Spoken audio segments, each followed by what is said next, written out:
Abduqodir bilan Cristiano nimanidir gaplashyapti? Nima deb o'ylaysizlar? Nimani gaplashyapti bular?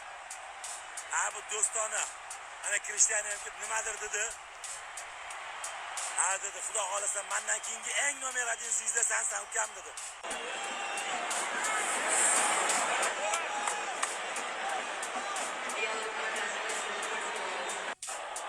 Ronaldo qoqilib oyog'ing sinsa, urma endi mana shuni.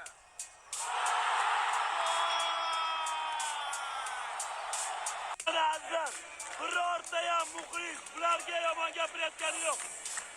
Rahmat bolalar. Bu birinchi jahon chempionati. G'alati!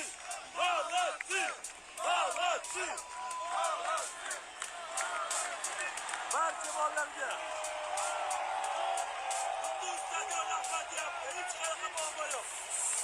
Xudo xolasa kelajak oldinda hali. Yaxshi bolalar. Azizlar, sizlar ham kommentariyada yaxshi narsa yozinglar. Bolalar yaxshi o'ynadi. Yaxshi o'ynadi bolalar, mayli. Hayot davom etadi. Hali biz ham ko'chamizda bayram bo'ladi.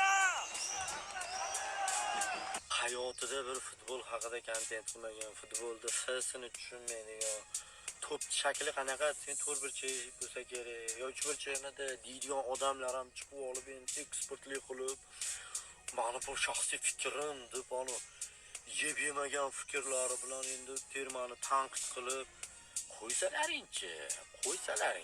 Termamizni kimni o'ynaganini bilar edik. Oldindan masalan qaysi jamoaga, qaysi terma jamoaga va kimlarga qarshi o'ynayotganimizni bilasizlar.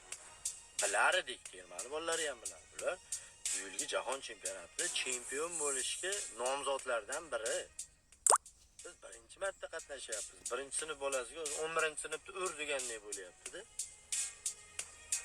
Xudo xolasa keyingi jahon chempionatlarida tajriba orttirib, yaponlar bilmayman 250 yildan beri Koreya, Eron, Yaponiya, Avstraliya qatnashadi. Hali ular ham natija qilgani yo'q. Tajriba orttiriladi.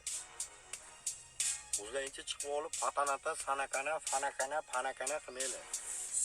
Endi bu Ronaldoga kelsa, men bu pilosni o'zim sekin hal qilaman, bu pilos ishini. Men gaplashganimizda boshqacha gapirgandim. It. Buni menga qo'yib beringlar Ronaldo'ni. Qolganini sekin hal qilaveramiz. Termani yigitlariga omad. Bo'shashmaylar. Hali imkoniyatimiz bor. Kongoda alamimizni olamiz.